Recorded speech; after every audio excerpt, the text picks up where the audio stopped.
औरंगजेब के ऊपर दारा शिकोह को क्यों तरजीह दे रहा है आरएसएस?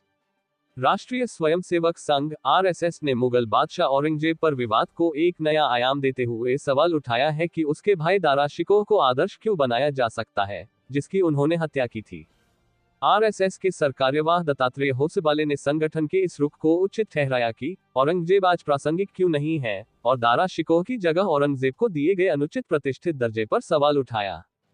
अखिल भारतीय प्रतिनिधि सभा एबीपीएस की 3 दिवसीय बैठक के अंत में एक पारंपरिक प्रेस कॉन्फ्रेंस को संबोधित करते हुए दत्तात्रेय होसबाले ने मुगल बादशाह के प्रति अपने संगठन के विरोध को स्पष्ट किया।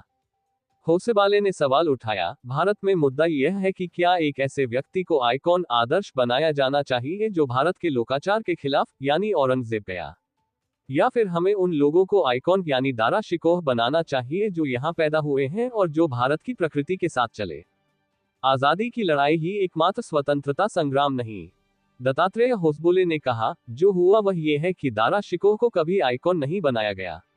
जो लोग गंगा जमुना संस्कृति की बात करते हैं वे कभी दारा शिकोह को बढ़ावा देने की कोशिश नहीं करते हैं। सम्राट शाहजहां के उत्तराधिकारी दारा शिकोह को उदारवादी माना जाता है, जबकि उनके भाई औरंगजेब के बारे में कहा जाता है कि उनका झुकाव सैन्य रणनीतियों की ओर अधिक था। ऐसा भी कहा जाता है कि दारा शिकोह ने उपनिषदों का फारसी में अनुवाद किया था। होसबाले ने कहा, ये निर्णय लेना प्रत्येक देश का अधिकार है जिसने स्वतंत्रता प्राप्त की है। अंग्रेजों के खिलाफ आजादी की लड़ाई ही एकमात्र स्वतंत्रता संग्राम नहीं है। अंग्रेजों के आने से पहले जिन लोगों ने आक्रांताओं का विरोध किया वो भी स्वतंत्रता आंदोलन था। राणा प्रताप ने जो किया वह भी स्वतंत्रता आंदोलन था। होसबाले का कहना है कि यह विदेशी बनाम स्वदेशी या धर्म का सवाल नहीं है। उनका कहना है कि व्यक्ति चाहे ईसाई ही क्यों न हो, देश के बारे में यही धारणा है।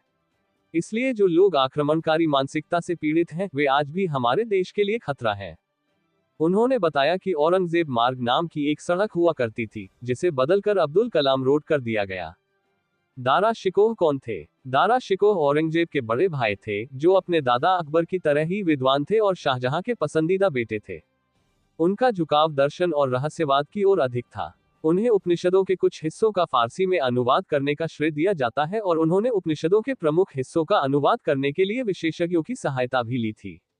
वे एक सूफी विचारक थे जिन्होंने सूफीवाद को वेदांत दर्शन से जोड़ा था। अनिरुद्ध कनिसेट्टी जैसे इतिहासकारों ने भी लिखा है कि अगर औरंगजेब ने अपने बड़े भाई को युद्ध में नहीं मारा होता जब उनके पिता मृत्युशैया पर थे, तो भारतीय उपमहाद्वीप आज की तुलना में अलग होता। ये पूछे जाने पर कि जब कुछ लोगों को औरंगजेब की औलाद कहा जाता है तो समाज में सामंजस्य कैसे हो सकता है, इस पर दत्तात्रेय होसबाले ने कहा, ऐसी भावनाओं से ऊपर उठने के लिए हमें सामंजस्यपूर्ण समाज की स्थापना करनी होगी। हम अपनी सांस्कृतिक विरासत और अपने सिद्धांतों से प्रेरणा लेते हैं जिन्हें रविंद्रनाथ टैगोर, बंकिम चंद्र चटर्जी और महात्मा गांधी के राम राज्य ने प्रतिपादित किया है। आगे उन्होंने कहा, अगर कोई आक्रमणकारी से प्रेरणा लेने की कोशिश कर रहा है और अगर कोई विकृत कहानी पेश करना चाहता है तो हमें उनके दिमाग से उपनिवेशवाद को खत्म करने की जरूरत है। बीजेपी पर क्या कहा? भाजपा के 11 साल के शासन में सरकार के प्रदर्शन को आरएसएस कैसे देखता है और सरकार को अब किन क्षेत्रों पर ध्यान केंद्रित करना चाहिए? इस सवाल के जवाब में दत्तात्रेय होसबाले ने कहा, आरएसएस और देश अलग नहीं है। हम सरकार को यह नहीं बताएंगे कि उसे क्या करना चाहिए और क्या नहीं करना चाहिए। आरएसएस से प्रेरणा लेने वाले प्रमुख संगठन हैं जो सरकार से संवाद करेंगे। जरूरत पड़ने पर कुछ व्यवस्था है जो अपना काम करेगी। लोगों को अपनी राय व्यक्त करने का अवसर मिलता है। इस साल आरएसएस 100 साल का हो गया है। ऐसे में ये संगठन अपने प्रदर्शन को किस मापदंड से मापेगा? इस पर संघ के सरकार्यवाह का जवाब था, यह अकादमिक चर्चा का विषय है। हमारे पास प्रदर्शन को आंकने के लिए कोई मापदंड नहीं है। राम मंदिर का निर्माण आरएसएस की उपलब्धि नहीं बल्कि लोगों की उपलब्धि है। इसने भारतीय पहचान को फिर से स्थापित करने में मदद की। हमारे दृष्टिकोण से आरएसएस एक हिंदू संगठन है। हमें ये कहते हुए गर्व है कि हम हिंदू हैं।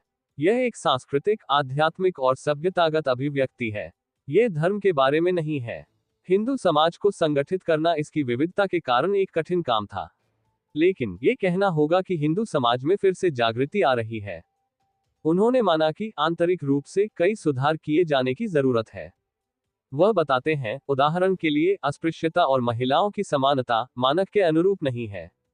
संघ का मानना है कि अंतर्जातीय विवाह अधिक होने चाहिए। इनके लिए शाखाओं के माध्यम से हर दिन संदेश दिया जाता है। बीजेपी का अगला अध्यक्ष कौन? आरएसएस खुद को एक गैर राजनीतिक सांस्कृतिक संगठन बताता है, लेकिन इसे राजनीतिक दल भारतीय जनता पार्टी बीजेपी के अभिभावक के रूप में देखा जाता है।